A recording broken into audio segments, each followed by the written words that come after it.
আপনি বিরোধী দলের কাছ থেকে এই প্রশ্ন শুনেছেন, ভাই জেলখানায় এখন কত আসামি আছে? শুনবেন না, তারা খালি শুনবেন জুলাই সনদ।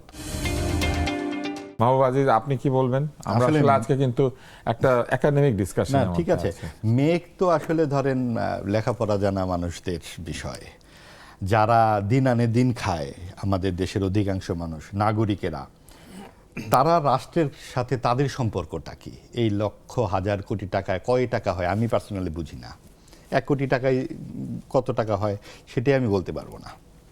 আমি যেটা বুঝি, নৈতিকতা, রাষ্ট্রে কি নৈতিকতা আছে কিনা, নৈতিকভাবে রাজনীতি হচ্ছে কিনা। আপনি দেখুন যে রাষ্ট্রপতি এবং প্রধানমন্ত্রীর ক্ষমতায় ভারসাম্য নিয়ে এত কথা বলছে এই যে জুলাই সনদে, অন্তর্বর্তীকালীন সরকার রাষ্ট্রপতিকে সম্মান দিয়েছে? এই প্রধান উপদেষ্টা, এই চুপ্পু নাম আপনি দেখেন, আর কোনো রাজনৈতিক নেতাকে কি ডাকনাম ধরে ডাকা হয়? আমরা অহরহ চুপ্পু চুপ্পু চুপ্পু করে একজন বয়স্ক মানুষকে কেন? আমরা আর কাউকে তো ডাকছি না, তাকে কেন? তার মানে যত রকমের সম্ভব একটা মানুষকে আমরা অপমান করব। এই যে অপমানের, আমাদের চিটাগাঙে একটা রীতি প্রচলিত আছে, তারা একটু লোকজনকে একটু ছোট করে বলতে গেলে নামের শেষে একটা জফলা দিয়ে আকার দিয়ে দেয়। ধরেন মানে ইউনুস সাহেবকে ডাকলে ইউনুচ্চা ডাকতো, কিন্তু ওনাকে কেউ এটা ডাকে না, কিন্তু চুপ্পু ডাকবে, এবং চুপ্পুকে ডাকানো হয়েছে।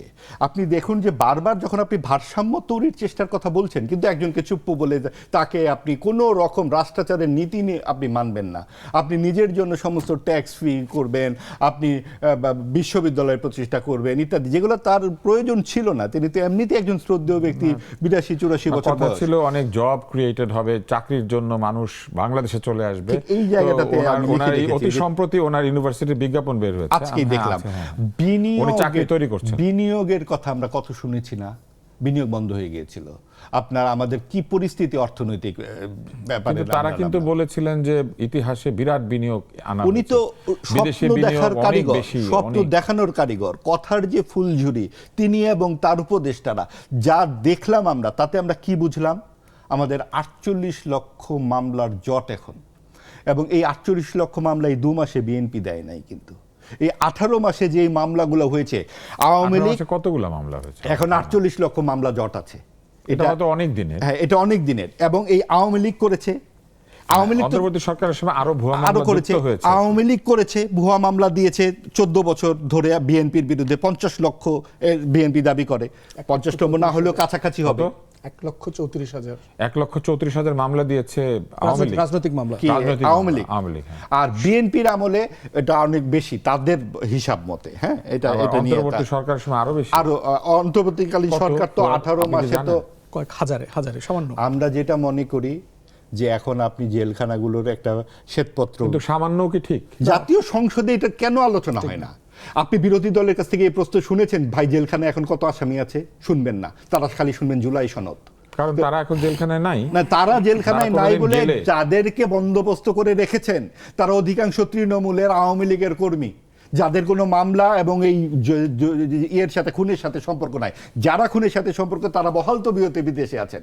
কারণ এই শ্রেণী চরিত্র, যে রাজনীতির শ্রেণী চরিত্র যারা আছেন, যারা পরিচালনা করছেন, তারা একে অপরের কারো বিয়াই, কারো শ্বশুর, কারো আত্মীয় স্বজন, একজন আরেকজনকে পার করে দিয়েছেন।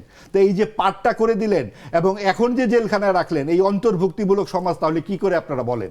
আপনি রাষ্ট্রপতির বেলায় চুপ্পু বলবেন, আপনি অন্তর্ভুক্তিমূলক সমাজের বেলায় জেলে রাখবেন, এবং আমরাও মামুরা মিলে নির্বাচন করবেন, এবং করার পরে যুদ্ধংদেহী ভাব দেখাবেন, আমরা তোমাদেরকে টেনে ফেলে দেব। তার মানে যতক্ষণ আপনারা একসাথে থাকা প্রয়োজন থাকবেন, কমন যে শত্রু, বন্ধুর বন্ধু শত্রু, এই বন্ধু করে আপনার 33টি রাজনৈতিক দল মিলে আপনারা জাতীয় ঐক্যমত্য কমিশন করেছেন। এটা কি করে হয়? জাতীয় ঐক্যমত্য কমিশনে কি আপনারা এটা বলতে পারেন, কয়েকজন অনির্বাচিত মানুষ বলতে পারেন যে দেশ এইভাবে চলবে? এইটাই 24-এর জন আকাঙ্ক্ষা না, ওই কমিশন, এটা হতে পারে না। ওই কমিশনের উপপ্রধান বাংলাদেশে ভোটও দেন না। 24-এর গণ অভ্যুত্থানের সবচেয়ে বড় জন আকাঙ্ক্ষা হচ্ছে আপনার এবং আমার সম্মান সমান থাকবে, মর্যাদা সমান থাকবে।